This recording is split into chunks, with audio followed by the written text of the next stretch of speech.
This is Madmen Sports. Now, Shady, hey, listen, Shady. This is young man's game, Shady. Where else would you rather be than right here, right now? It's your boys, Zach and Jake today. No Diamond Dave. That's all right. He's on a little vacay.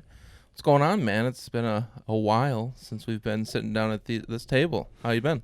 Not too bad. You know, there's a lot of crazy things going on in the world. We felt it was appropriate to maybe take some time off and let the world kind of revolve around to other things in the Buffalo Bills. Also, there was nothing to talk about anyway, so we kind of, made a joint decision to put everything on a pause. But we're back for now. We don't know. Everything's up in the air still. Jake, what are you feeling? How are you feeling? Good. I mean, I'll be honest. A week in, 2 weeks, I was like, oh, this is a nice break. But I started to miss kind of having these discussions because it's nice to kind of actually sit down and have a long-form conversation instead of, hey, you see what the Bills did today? It's nice to kind of be able to hash things out. So I'm definitely glad we're back. Yeah, and I mean, there wasn't a lot of, do you see what the Bills did today? But the Bills did a couple things. I mean, nothing too outlandish, nothing too groundbreaking. In terms of personnel, nothing crazy happened. We were live for the Ed Oliver thing. We talked about that. We broke all that down. We saw that training camp staying in Buffalo this year, or Orchard Park, and I feel like that's a good move because at this point, if we want a season, we're going to have to be proactive about it. We're going to have to take steps to maybe we don't want certain things to happen certain ways they did in the past because that would hurt our chances of having a football season. Now, this is kind of like, a topic we wanted to avoid even in March when we were talking about it. But it's that time of the year. What are you feeling about right now? What is July 29th? Jake, football season percentage odds. What do you think we have? Are the Bills playing this season? It's tough because I think I saw that Chicago is refunding everyone's season tickets. Yeah. And then the Buffalo Bills are going to refund Canadian season tickets if the border remains closed. So that's not as telling as the Chicago Bears, what they did. But I will give it a 45% chance. It's played about 85-90% that there's not going to be any fans in the stands. Yeah, I'm almost positive there won't be fans in the stands at this point, but you think 85-90% chance there won't be a season? No, I would say that there's about 60% chance there's not going to be So a season. 60% chance, you're over the 50% mark. That'll be, this is a really divisive topic because, people think, oh, this can just happen and be going away. But it's obviously not going away. It's been, 4 months now? They're still around. It's going up. This is the worst the country's ever been in COVID cases. And honestly, we live in New York. We're kind of out of the woods. We did our thing. We social distance. We mask still, which I think is probably the best move. I'm not a doctor, so don't quote me, but the doctors are saying it's the best move, so I'll listen to them. But, I mean, we kind of did everything right here, and now we're kind of looking around. Other states really aren't doing it the proper way, and when it all comes down to it, if there's even a team in the country that might have fans in the stands, it might only be the Buffalo Bills because New York State is the only state in the country right now that doesn't have a crazy amount of tests going up. They're almost flat, in terms of the curve. So I think, that we might not have football. I'm going to assume that we do until they tell us we don't. Oh, yeah. But I think fans are kind of punted right now, and it kind of sucks because, I have, $1,800 roped up into season tickets right now. Like, I would love an answer on that. I'd love to be able to go to games, even if they split it up. Like, you have 4 tickets for each season ticket holder. I have 2 sets of season tickets, so I will get to go to games with Jake's for 4 games, and then I'll get to take a guest for another 4 games because Jake never wanted to buy them. So, yeah, but it is kind of strange and telling for the sport as a whole. Clemson had 37 football players test positive for COVID-19. So that's definitely a weird telltale sign because, you don't see it too much in the NFL. You have a couple players here and there testing positive, but it seems like college football is getting hit a lot worse. Yeah, and, we don't want to sit on this topic for too long, but yeah, there's a lot of things going on out there, and there's a lot of different things that are happening. Now, reversal, what goes on with the Patriots right now, because they had a little bit of a thing going on this week, and they kind of covered it up. Jake, I'm going to step over to the side. go ahead and fill them in what happened this week with the Patriots. Yeah, so the New England Patriots... Oh, you're just going to walk across. All right. New England Patriots signed Cam Newton to a 1-year, $1 million deal, and he's eligible for $7.5 million in incentives.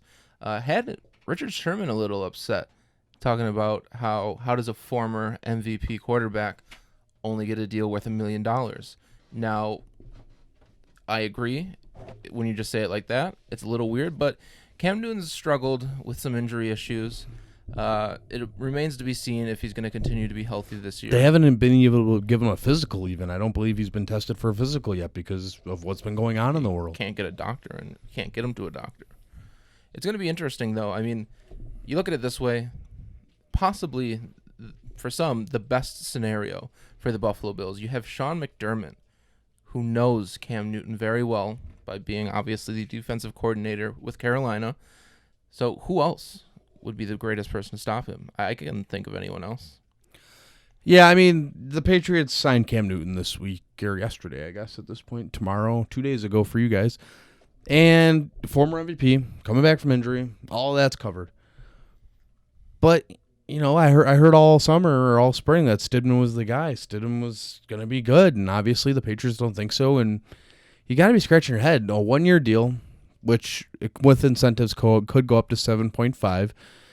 But even then, what are you really looking at with this guy? It's a 1-year deal to stop yourselves from getting Trevor Lawrence. You're going backwards there. It was kind of a tank move, but we all kind of respected it. We feared it. I don't think Cam Newton's good enough to take them and win the AFC East against these guys, these Buffalo Bills, and I don't think that he's bad enough that he's not going to get you Trevor Lawrence. So it bodes, the question arises, what are you doing? I don't think this helps the Patriots at all.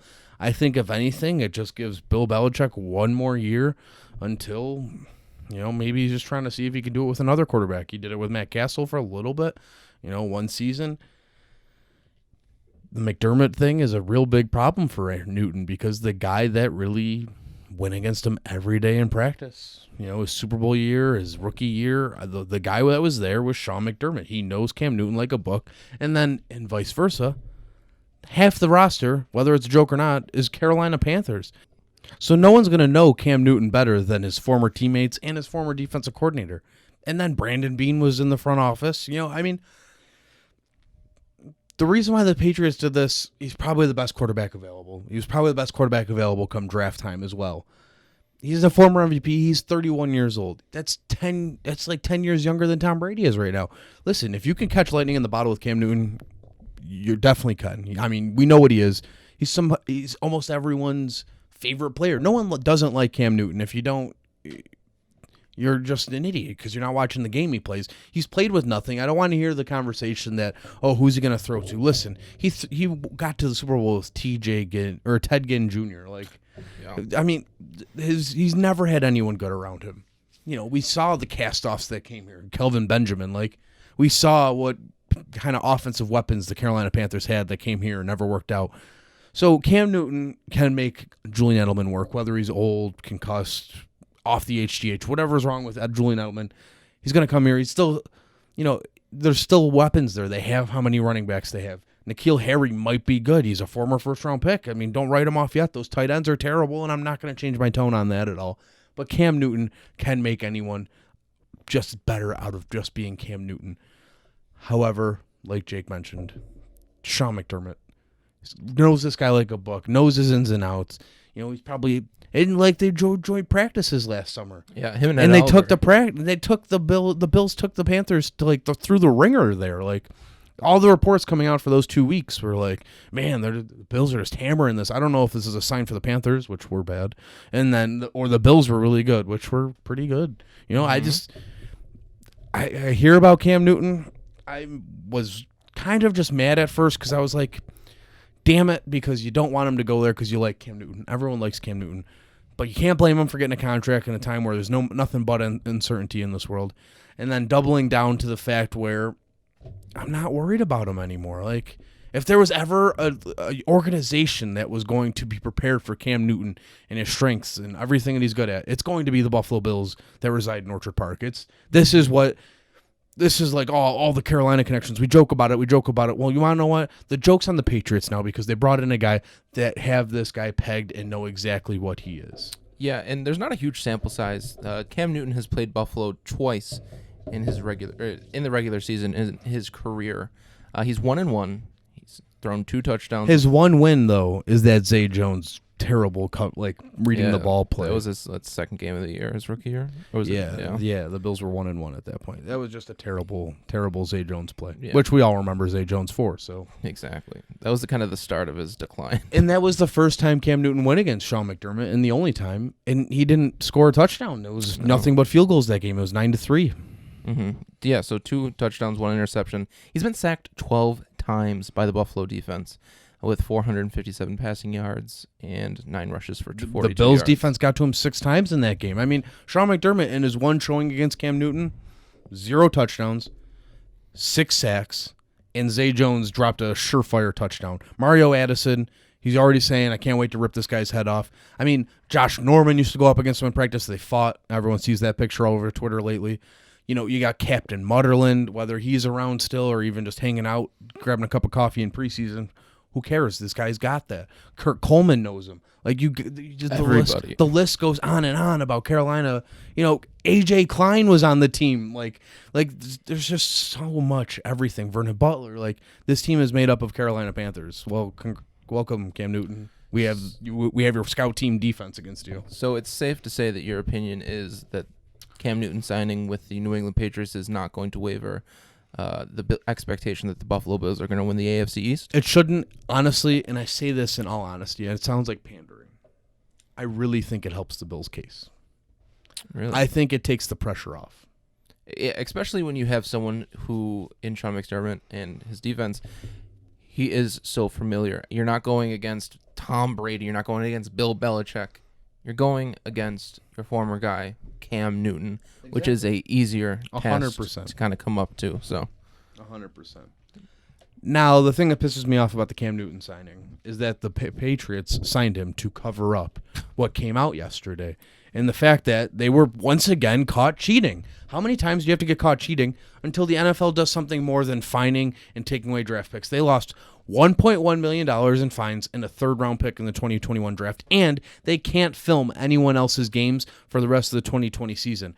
Listen, that's not a small fine, but you want to know what? They paid $1.1 million to beat the Cincinnati Bengals. That's pretty embarrassing because the Bengals were winless at that point. yeah. Now, this is the problem. They think that we're all stupid enough. And you know what? It's working because I go on ESPN, you go on Fox News, you go on NFL Network. They're not talking about the fighting. They're not talking about the Patriots cheating again. They're not talking about Belichick doing nothing but cheating year after year after year, getting caught.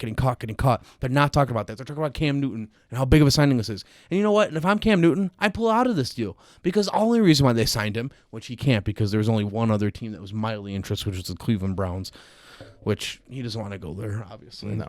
But you're being used as a pawn, and if you can't see that you're being used as a pawn right now just to cover up another Patriots cheating scandal, the Patriots I obviously think they obviously held off this deal for that exact. There's no chance that they were like, maybe. They heard that it was coming out. They were about to get hit with fines, and they were like, you know what? Well, call Cam's agent. We'll get that out there. That'll be the talk that we're sending a former MVP to replace Brady, not the fact that we cheated for the millionth time. And that's what gets under my skin about this is because it makes no sense why they constantly get away with cheating. And they just think we're all dumb enough. And apparently the NFL is because they keep just going after the pockets and like make them playoff ineligible. I get that goes after money for them. Like the fans, the advertisements. I get that. But suspend Bill Belichick for a year. He's the one constant now.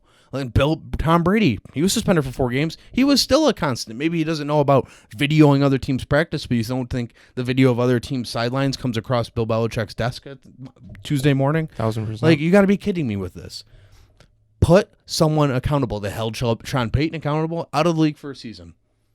Why can't you do this with Bill Belichick and you just keep going after Robert Kraft's pocketbook, who just keeps spinning out money, and go after more than just a third-round draft pick for once again cheating? That's my rant on this because I think they just think we're all stupid. And apparently we all are because that's what ESPN, Fox Sports, and NFL Network just keep spoon feeding us, and we just take it. So, Well, the New England Patriots has been the NFL's golden ticket for the past 15 years. I mean, I don't think 20 years. I don't think. hell, they were in the 90s. They were in the Super Bowls in the 90s. We're talking about 25 years now. So I'm not certainly surprised, but once you see the Patriots start losing, the NFL's not going to put up with their shit anymore. Yeah, there's a lot to be unraveled here. Cam Newton, he never gets calls. We know Tom Brady always got calls. Yeah. Where's that line gonna lie? You know what I mean? 1000%. It's an interesting time in this world. We will be updating our audio soon. I know it's good now. You guys are listening to us. It's cool. It's clean. It's crisp. But how would you like sound effects? Sound effects. We're gonna update to the next model. A nice $900,000, right in that range. $9 million. No, like it's like $1,000 sound piece. We're about to get even more serious here at Madmen Sports, and we can't wait. I'm going to finally put the fucking air conditioner in this week, so I'm not dripping sweat. It's really hot. And we'll be back next week, maybe Sunday. Yeah, why not? Yeah, we'll do it Sunday. We'll be back July 6th. July 6th, we will be podcasting and giving it back out to you guys. Take care. Have a great day. Thanks, Jake. Thanks, Madmen Sports listeners. Shout out to Richard Perks. Good job on the 5K.